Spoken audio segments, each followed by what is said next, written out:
Welcome back to the Wayfaring Warbler, a YouTube channel about birding in Massachusetts, New England, and beyond. Hi, welcome to a special episode of the Wayfaring Warbler. Today we are going to talk about optics. Now, this is for both photography, video, and general birding optics. And this is geared toward the beginner/beginner intermediate. Beginner who wants to pretend they're more advanced like myself, and has dove deep into the deep end here. Now keep in mind, I want to give you some backstory. I got my camera initially, my original DSLR, during the pandemic, but I have had many years leading up to wanting a camera and finally making a decision to purchase one. I went to school for digital design, and during college specifically, I was editor of the yearbook, where I wasn't taking the photos, but as part of that, I got sent on many conferences for media, and there's a bunch of specific photography conferences. So I've always been in this, the photo space. So it's kind of a natural progression. And during the pandemic, I wanted to start taking photos of fall foliage in New England and other landscapes. I've spent a lot of my life at a family cottage cabin camp on a lake in New Hampshire, where we've always had loons. And I progressed to wanting to get really good photos of loons. And once I had that DSLR, I then purchased a long lens, and then loons turned into photographing hummingbirds, which then I started photographing nearby here in Massachusetts in the last year and a half or so. And then in the fall, I just you know what happens once you get into birding. So right now we're going to talk about the right now, and what I think are really good for the obsessed or passionate birder who wants to get in the beginning game, but not spend the money that, some of those people spend. I mean, there's the really high-end, thousands of dollars optics, hundreds of dollars, and I wasn't about to spend that.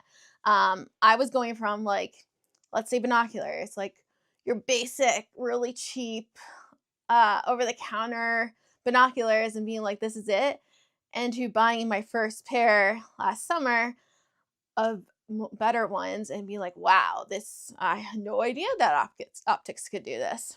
So we'll start with the binoculars to make things simple. So these I bought last summer. These are the Vortex Crossfire HD 10x42 binoculars.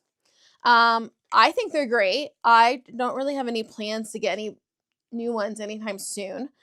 I know that the benefits of higher end binoculars are better low light performance, clear optics. There's a lot of, it's more about the glass, and you get more quality, it's just a better visual experience. But I don't know what I'm missing, and I think these are great. I've heard really good things about Vortex as well, from different people while out in the field, where they say you have any issues, Vortex will take care of it, lifetime warranty. Don't quote me on the lifetime, but pretty sure it's a lifetime warranty. So I think I'm going to be sticking with Vortex as long as I can, knowing that I'm a klutz, which we'll get into later, and I like that protection. I mean, they do come with covers, but I've kind of stopped. I never use them, so I kind of stopped, and I kind of do beat these up, and they're doing quite fine. There's ways to extend these if you have glasses or no glasses. If you don't have glasses, you want to extend them out. I wear glasses these days because my LASIK failed last year, so now I'm wearing glasses again.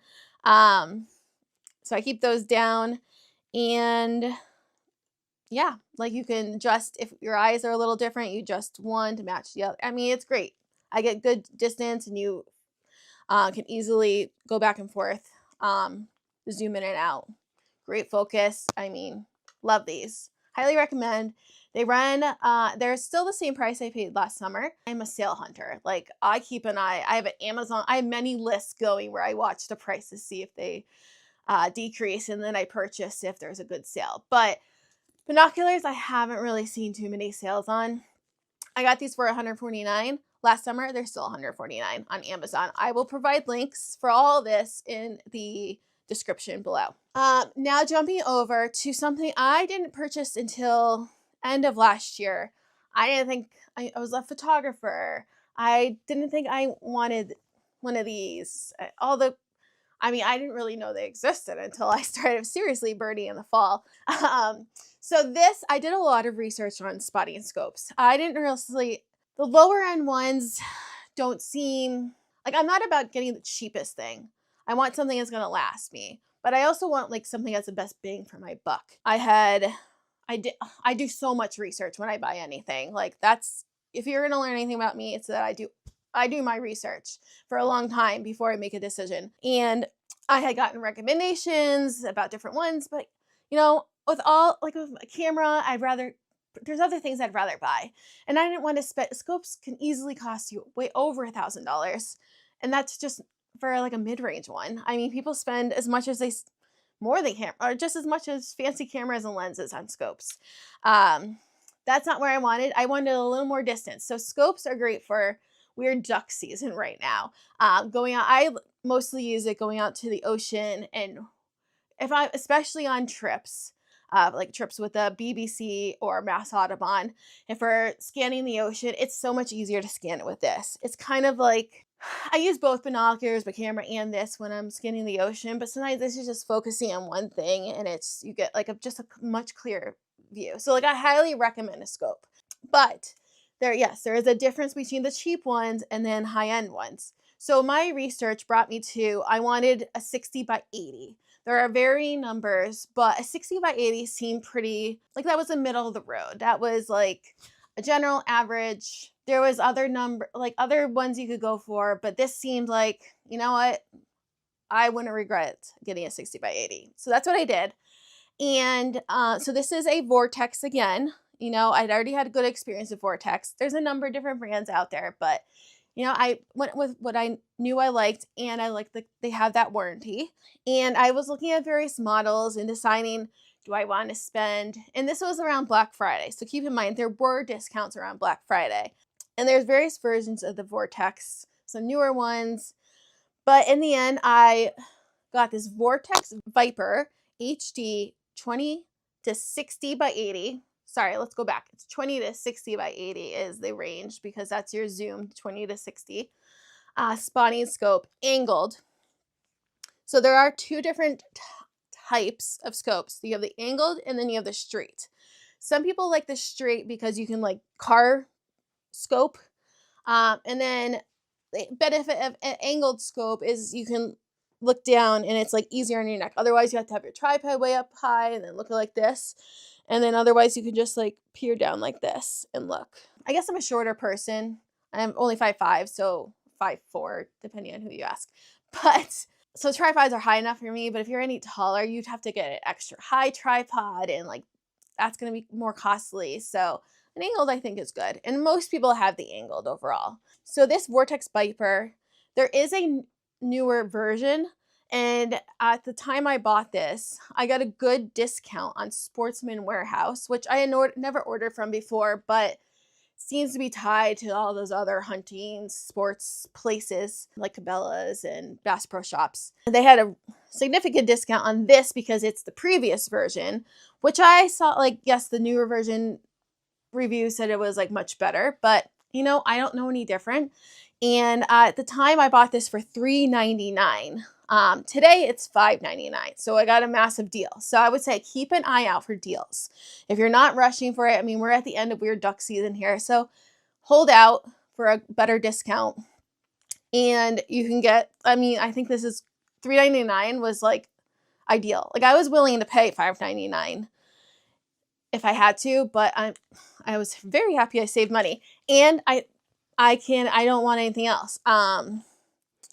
Especially this year, I don't use it all that much, but I do. It is great to have, especially if you're going on a field trip with other people, because then everyone else is on one and you can participate too. So I mostly use it for those group outings, but like some people use it all the time. This is how some people bird completely. No photos, just scoping. Well, we're going to end that here today since this video is getting long. I hope that helped you understand what optics I'm using, where I'm at in my journey. And next time we're going to get into all things photography equipment and accessories. In the description below, you'll find links, suggested links for these items that I've talked about here today. If you have any questions on these, if you want additional videos about optics, let me know and I can definitely add them to the list. Thanks for watching. I hope you stay tuned for all things wayfaring warbler, bird journeys, and more. And I will catch you next time. If you enjoyed wandering with me today, give this video a like. Subscribe and turn on notifications to keep following where the birds lead next. Thanks for watching. Until next time.